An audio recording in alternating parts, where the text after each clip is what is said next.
선생님들 안녕하세요. 반갑습니다. 성신여고에서 국어를 가르쳐드리는 김철회입니다. 자, 선생님들과 함께 1강부터 3강까지 우리가 수능 준비를 잘하기 위해서 어떤 포인트에 유의를 해야 하는지 함께 살펴봤는데요. 첫 시간에는 출제 경향에 따른 포인트였고요. 두 번째 시간에는 수능 문학 수업을 위한 포인트, 세 번째 시간에는 수능 독서 수업을 위한 포인트였습니다.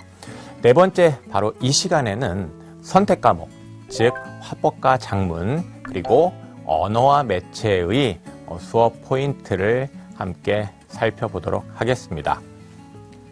자, 먼저 첫 번째 이제 포인트는요, 화법과 작문입니다.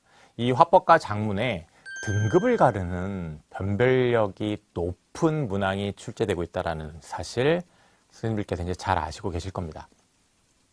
그런데요, 이 등급을 가르는 화법과 작문 문항이요, 매 평가원 시험마다 특정한 유형에서 반복적으로 나오겠다는 사실, 혹시 이 지점에 대해서 학생들과 함께 좀 고민을 해보셨는지 모르겠습니다.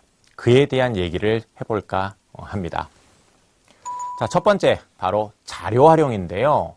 이 자료 활용과 관련된 문항의 정답률이 매 시험마다 상당히 좀 낮게 나오고 변별도가 그에 따라 높게 나오고 있습니다. 그걸 생각을 해주시고 그와 관련해서 이 자료 활용에서 어떻게 선택지를 만드는지 분석을 해주시면 좋을 것 같은데요.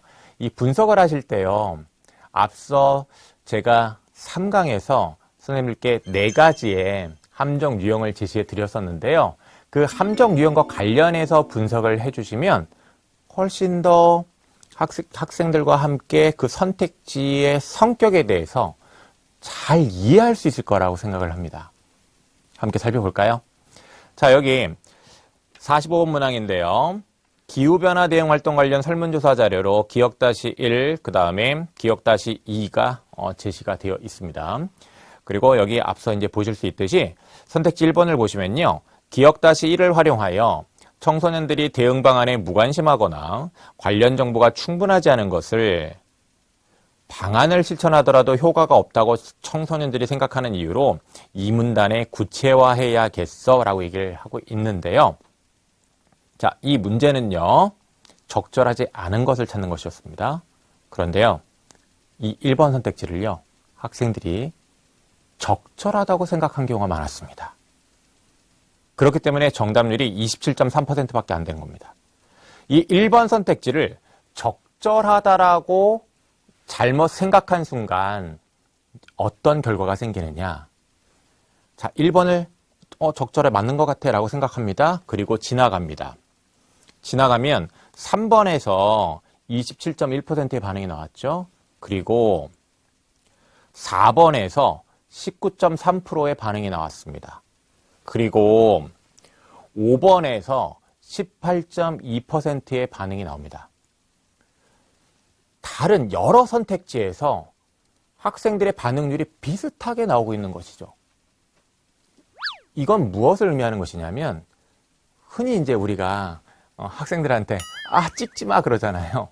근데 학생들이 찍은 거죠. 즉, 임의로 하나의 선택지를 선택한 것인데요. 그럴 수밖에 없는 게 정답을 지나쳤으니 정답이 보이질 않고 보이질 않으니 임의로 선택을 한 것이죠. 그것은 곧 학생들이 어떤 함정에 빠졌다라는 겁니다. 어떤 함정일까요?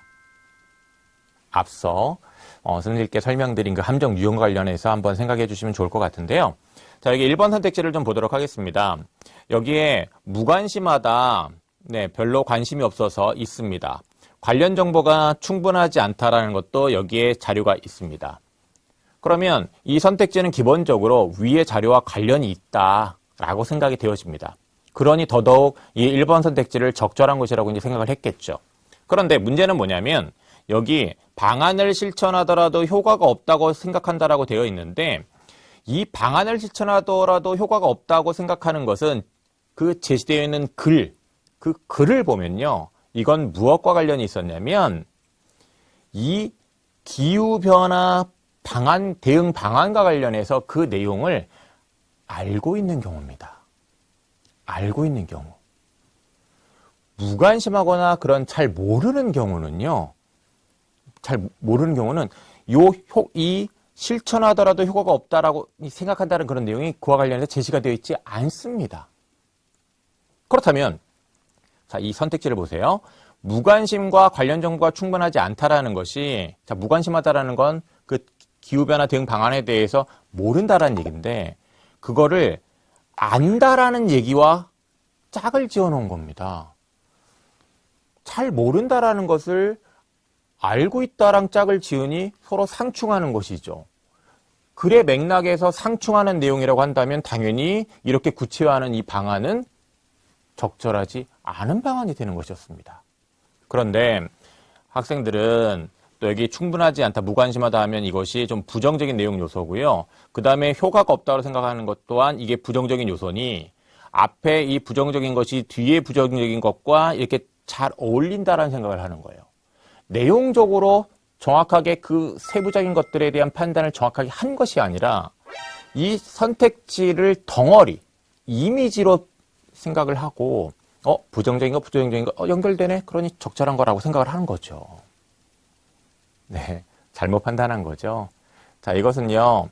지문의 내용과 이제 관련돼서 보면 지문에 무관심, 잘 모르는 경우, 아는 경우 서로 대비가 되는 것들이 있는데 그 대비가 되는 것과 관련하여 짝을 엇갈려 놓은 것이라고 볼 수도 있겠고요. 네, 그리고 관습적인 판단을 유도했다라고도 볼 수가 있겠습니다. 네, 그에 따라 여기 선택지들 반응률이 굉장히 여러 선택지가 자, 비슷하게 나왔습니다. 자, 두 번째입니다. 글쓰기 계획, 수정 의견 반영과 관련된 이 유형에서 또 변별도가 높게 나오고 있습니다. 자, 이 문제도 어떤 함정이 있습니다. 그 함정과 관련해서 학생들이 짚고 그 함정에 빠지지 않도록 주의하는 그런 학습이 이제 필요할 텐데요. 여기 문제를 보면요. 대화 내용에 여기 우수성이 있습니다. 우수성이 있고요.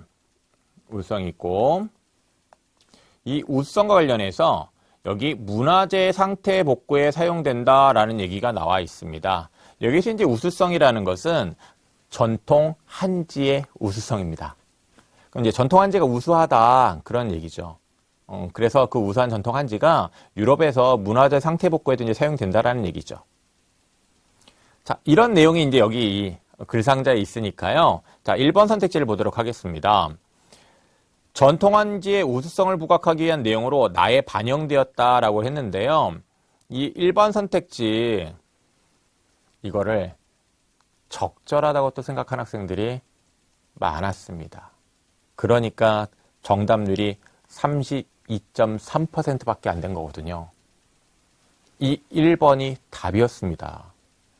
이것은 시각적인 요인으로 관습적인 판단을 유도한 겁니다.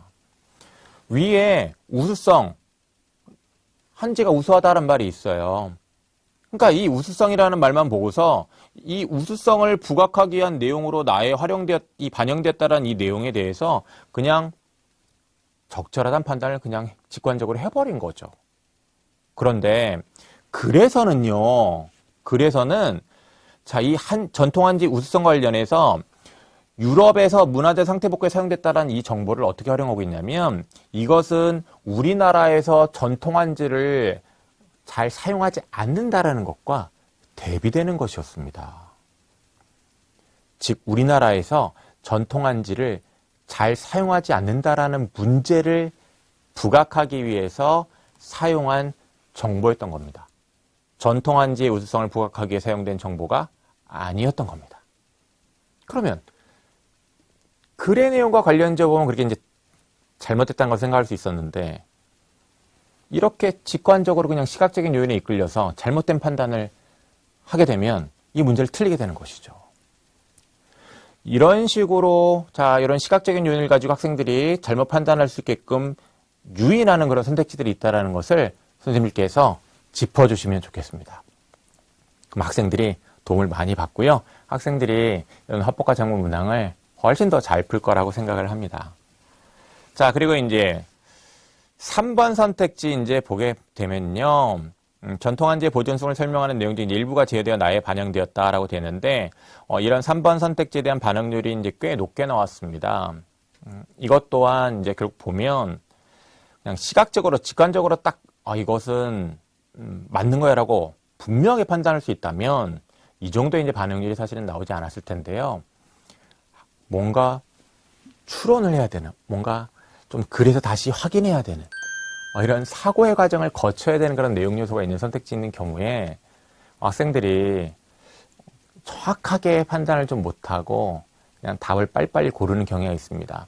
이 합법과 작문 빨리빨리 좀 풀어라 라고 얘기를 학생들이 이제 많이 들어서 그런지 정확한 지점들을 짚어서 사고하지 않고 직관적으로 답을 고르는 그런 경향이 있는 것 같습니다.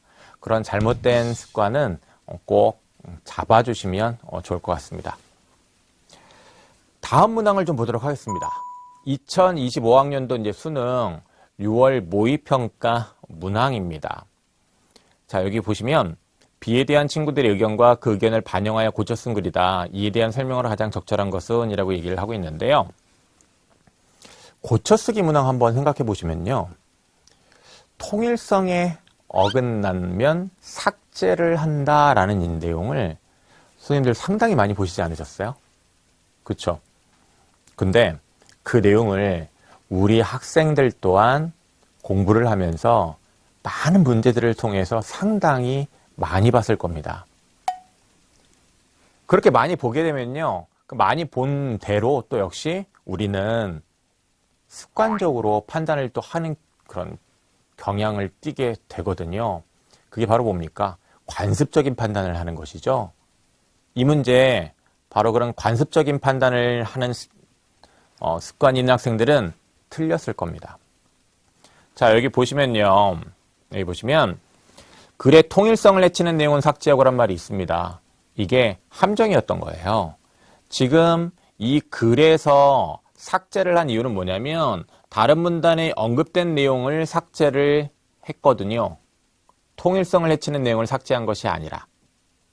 네, 그리고 여기 친구 1의 의견을 보면 문단과 문단이 자연스럽게 연결되도록 이제 내용을 추가한다고 했는데요. 네, 이 고쳐 쓴 글에 이 파란색으로 표시해 놓은 것이 다른 문단과 자연스럽게 연결되도록 추가된 내용이에요.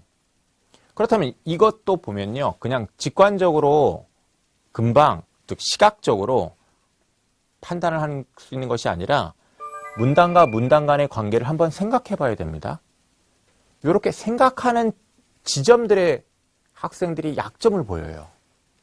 이렇게 학생들이 약점을 보이는 이 지점에 대해서 우리가 한번 수업 시간에 이런 문단과 문단 간의 관계, 이런 것들을 꼭 생각해 봐야 돼. 이런 것들을 짚지 않으면 안 돼. 라고 학생들에게 포인트를 잡아줄 필요가 있는 것이죠.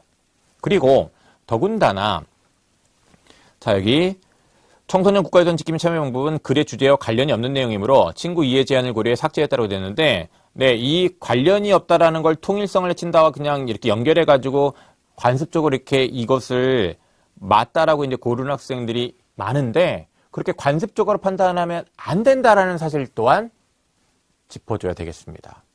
다른 문단에 언급된 내용과 중복이 되기 때문에 삭제를 한 것입니다. 그럼 그 또한 그냥 눈으로 바로 확인이 되는 것이 아니라 다른 문단에서 또 역시 관련 내용을 짚어서 확인을 했어야 돼요. 뭔가 문제를 풀기 위해서 어떤 절차를 하나 더 거쳐야 했던 것이죠. 그런 활동을 꼭 학생들이 잘 할 수 있게끔 짚어주시면 좋을 것 같습니다.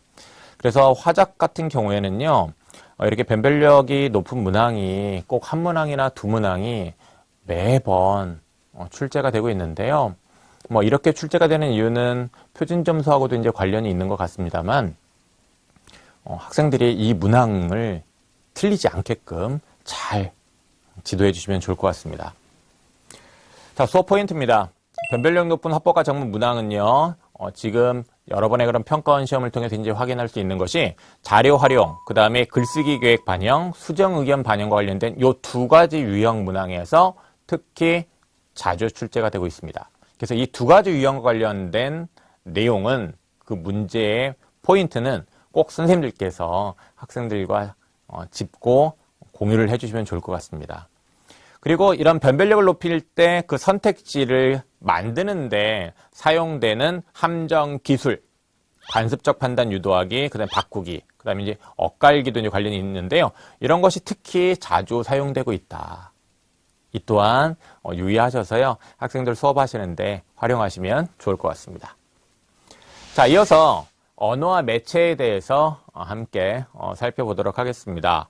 이 등급을 가르는 언어와 매체 문항, 어떤 것들이 있느냐라는 것인데요. 이 언어와 매체도요, 시각적으로 관습적인 판단을 유도하고 바꾸는 그런 함정 기술이 사용되고 있습니다. 이러한 이 출제 기술은 또 선생님들께서도 학교 시험 문제 출제할 때 이제 사용하시면 좋을 것 같긴 합니다만, 우리가 이제 학생들과 수능을 준비하는 데 있어서 이제 수업 포인트로 짚어주어야 하는 지점이기도 하죠. 여기 1번 선택지를 보시면요. 조금의랑 그 다음에 이래서가 나와 있는데 이 조금의 이래, 자, 매, 이래 뭔가 시각적으로 보면 형태상 비슷해 보입니다. 유사해 보입니다. 자, 이렇게 유사해 보이는 사례를 제시를 해서요. 학생들로 하여금 그 시각적인 요인에 의해서 잘못된 판단을 할 수 있게끔 하는 지점들이 있다라는 겁니다. 네, 여기 이 일에서는요, 니은에 해당하는 것이거든요. 즉, 이래가 이렇다의 이렇에 그 다음에 어서가 붙은 것인데, 자, 여기 니은을 보시면요, 음성인데, 어때 할 때 에는 양성입니다. 즉, 이것은 모음조화가 그대로 이 모음조화에 따라서 그대로 요 불규칙 활용 유형이 나온 것이 아니거든요. 위에 기역다시1과 기역다시2는 노래, 양성, 그 다음에 누래, 음성 이렇게 모음조화와 관련하여 그 형태가 이제 제시가 되어 있습니다. 그런 점에서 이 니은이 구별되거든요. 그러면 이 조금에는 뭐냐? 조금 맛. 거기에 아가 붙은 겁니다. 그렇다면 이것은 기역다시1과 관련이 있습니다. 둘이 유사해 보이지만 기역다시1과 니은으로 구별되는 것이었던 것이죠. 유사해 보이기 때문에 같겠군이라고 해놓은 것이고요. 유사해 보이니까 많은 학생들이 잘못 판단한 겁니다. 그래서 정답률이 34.5%밖에 안 나온 거죠. 3번 둥그랬다 멀게, 자 여기 니은과 활용량이 같지 않겠군이라고 되어 있는데요. 네, 둥그랬다 멀게는 모음조화가 적용됐다고 볼 수 있지만 여기 니은은 모음조화가 적용되지 않습니다. 그러니까 같지 않은 것 맞죠. 자, 그리고 여기 수능 6월 모의평가에 36번 문항이 있는데요. 이것 또한 마찬가지입니다. 여기 지금 나와 바로도 확인되는데 라고 되는데 나 이모고요. 바 이모님입니다. 이모님. 이것이 학생들 입장에서는 비슷해 보이거든요. 유사해 보이거든요. 그러다 보니까 같은 대상을 또 가리키니까 여기 보면 같은이란 말이 있어요. 그러니까 이런 시각적인 요인에 의하여 학생들은 이것을 그냥 직관적으로 관습적으로 맞다라는 잘못된 생각을 하게 되는 겁니다. 형식이 같지는 않습니다. 바는요 복합적 형식입니다. 나는 이모라는 하나의 단어지만 바에는 님이라는 전미사가 결합되어 있습니다. 그렇기 때문에 같은 형식 아닙니다. 네, 이런 지점들을 학생들이 잘 짚어낼 수 있도록 선생님들께서 이끌어 주시면 좋을 것 같습니다. 그리고 이제 이거는 바꾸기 한 겁니다. 이 라 같은 경우에는요, 이거는 호칭어가 아니라 지칭어입니다. 이렇게 지칭어를 호칭어로 살짝 바꾼 거거든요. 이런 함정 기술이 사용되고 있다. 이런 점에 학생들이 유의할 수 있도록 이끌어 주셔야 될 것 같습니다. 네, 그리고 여보세요와 관련하여 상황에 어울리지 않는 호칭어라는 것을 학생들이 또 이해할 수 있었어야 했죠. 자, 그 다음에 두 번째로 이제 복잡한 성격의 사례들을 분석하게끔 요즘 출제가 되고 있다는 것인데요. 여기서는 이 문장의 개수만 좀 생각해 주면 좋을 것 같아요. 1, 2, 3, 4 선택지에 문장이 총 10개가 사용됐습니다. 자, 이런 경향은요. 보세요. 6월 모의평가에도 같습니다. 문장이 몇 개죠? 10개입니다. 그리고 이 각각의 문장에 대해서 하나하나 분석을 해야 했습니다. 이것은 시간이 또 오래 걸리게끔 한 것이죠. 이렇게 사례를 많이 주고 그리고 그 복잡한 것들을 하나하나 분석하게 함으로써 시간을 또 많이 걸리게끔 하고 있다는 것 또한 요즘 이 언어와 매체의 중요한 또 출제 경향 중에 하나입니다. 이와 관련해서 학생들이 평상시에 이런 사례들을 하나하나 꼼꼼하게 분석할 수 있게끔 이끌어 주시면 좋겠습니다. 수업 포인트 정리하도록 하겠습니다. 변별력 높은 언어와 매체 문항의 특징, 자, 유사해 보이는 사례들을 지시하는 경우 함께 살펴봤습니다. 이와 관련해서 함정 유형이 기술적으로 사용된 것 또한 짚어봤고요. 그런 함정 유형들을 함께 학생들과 짚어서 학습을 해주시면 좋을 것 같습니다. 복잡한 성격의 사례들을 다수 10개씩 막 제시를 했었습니다. 이와 관련해서 분석하는 훈련을 학생들과 함께 해주시면 좋을 것 같습니다. 그리고 이 언어와 매체도요. 관습적 판단 유도하기, 바꾸기라는 이런 함정 기술이 자주 사용되고 있다는 것에 유의해서 선택지에 대한 분석을 통해 학생들과 함께 학습을 해주시면 좋을 것 같습니다. 자, 이 시간 여기까지입니다. 자, 선생님들과 함께 1강부터 4강까지 우리 수능을 위해서 어떤 수업을 해야 하는지, 어떤 포인트에 유의해야 하는지 함께 이제 살펴봤는데요. 1강부터 4강까지 함께 해주신 선생님들께 감사하다는 말씀을 드리면서요. 저는 이만 마치도록 하겠습니다. 감사합니다.